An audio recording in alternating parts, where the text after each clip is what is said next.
චාව් කොහොමද? ඔයාලා හොඳින් ඉන්නව නේද? අද මම වෙනස් වීඩියෝ එකක් අරන් එන්නේ ප්‍රෝටීන් කොත්තු රෙසිපි එකක්. ඉතින් මේ කොත්තුවට අවශ්‍ය වන්නේ vegetables. ඔයාලගේ ගෙදර තියෙන ඕනම vegetables ඇඩ් කරගන්න පුළුවන්. අද මට තිබුණේ carrot, broccoli, කවල් පියෝරි මේ තුන විතරයි.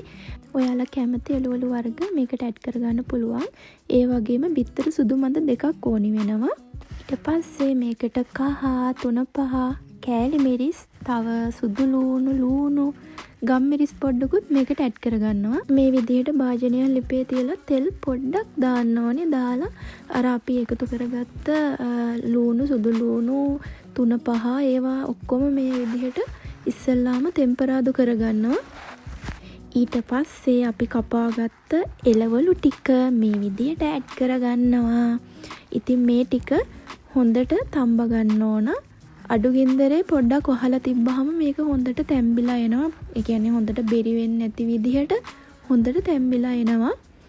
ඊට පස්සේ විනාඩි 5ක් විතර මේ විදිහට වහලා තම්බගෙන ඊට පස්සේ මේ විදිහට බිත්තර සුදු මඳ අපි මේ විදිහට හදා ගන්න ඕනේ. තෙල් පොඩ්ඩක් භාජනයකට දාලා මේ විදිහට ගොඩක් කර වෙන්නේ නැති විදිහට කෑලි කඩා ගන්න පුළුවන් විදිහට හදා ගන්නවා. ඊට පස්සේ මේ විදිහට කෑලි කපාගෙන හරි ඔයාලට ගන්න පුළුවන්. කෑලි කඩාගෙන හරි කමක් නැහැ. කොහොම හරි ඊට පස්සේ අපි මුලින් හදාගත්ත එළවලු මිශ්‍රණයට අර බිත්තර සුදු මඳ ටික මේ විදිහට ඇඩ් කරගන්නවා. හොඳට මික්ස් කරන්න. මේ විදිහට හොඳට මික්ස් කරගන්න ඕනේ අපි. දැන් නම් ළමයි කටට කෙල උනනවා මේක දැක්කහම. මට බඩගින්නකුත් ආවා. මේක කන්න ආසයි. ඔයාලත් හදලා බලන්න.